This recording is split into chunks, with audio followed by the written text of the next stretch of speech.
నమస్తే, నేను Roja. Welcome to special debate. ప్రపంచ రాజకీయాలు వేగంగా మారుతున్నాయి. ఓవైపు అమెరికా చైనా వ్యూహాత్మక పోటీ, మరోవైపు ఇండో పసిఫిక్ ప్రాంతంలో కొత్త శక్తి సమీకరణాలు.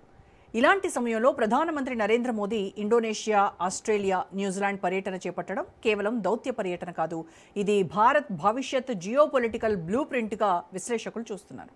జకార్తాలో ఇండోనేషియాతో సముద్ర భద్రత, రక్షణ సహకారం, ఇండో పసిఫిక్ వ్యూహంపై చర్చలు జరిగాయి. బ్రహ్మోస్ క్షిపణి సహా రక్షణ రంగంలో కీలక ఒప్పందాలు కుదిరాయి. ఆ తర్వాత ఆస్ట్రేలియాలో కీలక ఖనిజాలు, యురేనియం, గ్రీన్ ఎనర్జీ, రక్షణ భాగస్వామ్యం, సముద్ర నిఘా వ్యవస్థలు, సంయుక్త సైనిక విన్యాసాలపై చర్చలు జరిగాయి. చైనా ప్రభావాన్ని సమతుల్యం చేసే ఇండో పసిఫిక్ భద్రతా వ్యవస్థలో భారత్, ఆస్ట్రేలియా భాగస్వామ్యం మరింత బలపడుతోంది. న్యూజిలాండ్ పర్యటన మరింత ఆసక్తికరం. ఎందుకంటే పసిఫిక్ ప్రాంతంలో చైనా ప్రభావం పెరుగుతున్న తరుణంలో భారత్ తన ఉనికిని విస్తరించేందుకు ప్రయత్నిస్తోంది.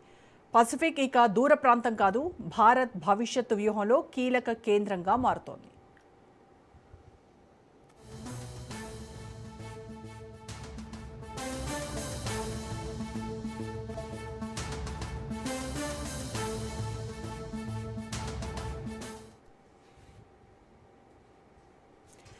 మోడీ 3 దేశాల పర్యటనల సారాంశాన్ని చూస్తే ఇండోనేషియా నుంచి ఆస్ట్రేలియా వరకు, ఆస్ట్రేలియా నుంచి న్యూజిలాండ్ వరకు భారత్ ఒక కొత్త వ్యూహాత్మక వలయాన్ని నిర్మిస్తోందా?